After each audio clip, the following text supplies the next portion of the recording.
Today, I want to take the time to talk to you guys about what an abusive relationship looks like.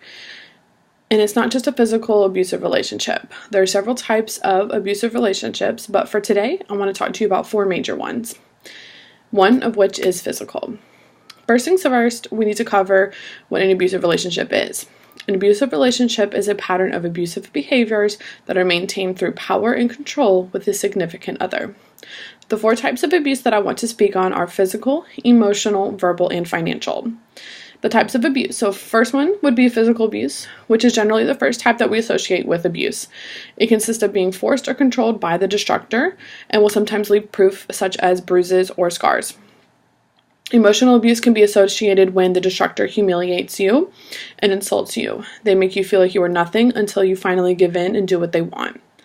Verbal abuse can create low self-esteem, constantly being compared to others such as the opposite sex in forms of weight, height, sexual appeal. Financial abuse is being used for money that includes like shelter, cars, food, gas, and more. In some occasions, you can be forced to do certain things for the destructor's family. There are certain types of triggers for abuse.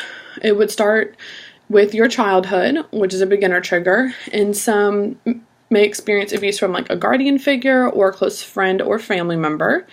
Being a participant or witness to abuse, like being bullied, can have effects on you to where you are accustomed to the situations, meaning that they don't understand why the abuse is happening, or witnessing, which is like watching someone else be abused and not doing anything about it or understanding why it's being done. Fear of being alone can be a trigger of simply not wanting to be alone. Most cases, people will stay with the destructor even though it's not good for them. Some expectations of having low self-esteem again. Those victimized by abuse expect very little of people and those we are in relationships with. They tend to jump from relationship to relationship just to feel happiness and ties into, being alone again. Optimism can be a trigger as well. Being walked all over, being too kind or too optimistic can be left vulnerable.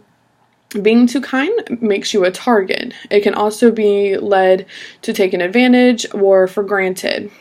Now, there are some statistics with abusive relationships. It states that about 4 women a day in the U.S. lose their life to destructive relationships. And about $5.8 billion is the estimated amount of what the Centers for Disease Control, the CDC, and preventions cost for destructive relationships. That includes like medical care, mental health treatment, lost productivity, and not to mention the cost of a life. So now that we have discussed what an abusive relationship is and what may have been some triggers to an abusive relationship, I want to take some time to discuss what you can do if you find yourself in a situation like so. So when you are the victim, you never want to fight back or talk back. That can lead to the situation being a lot worse than it already is. You always want to agree with your destructor. And when you are alone and safe, you want to seek help. Talk to someone, call the police, or there is a helpline number. If the victim is someone that you know, or you are a witness to a situation, you want to signal if they need help or seeking safety.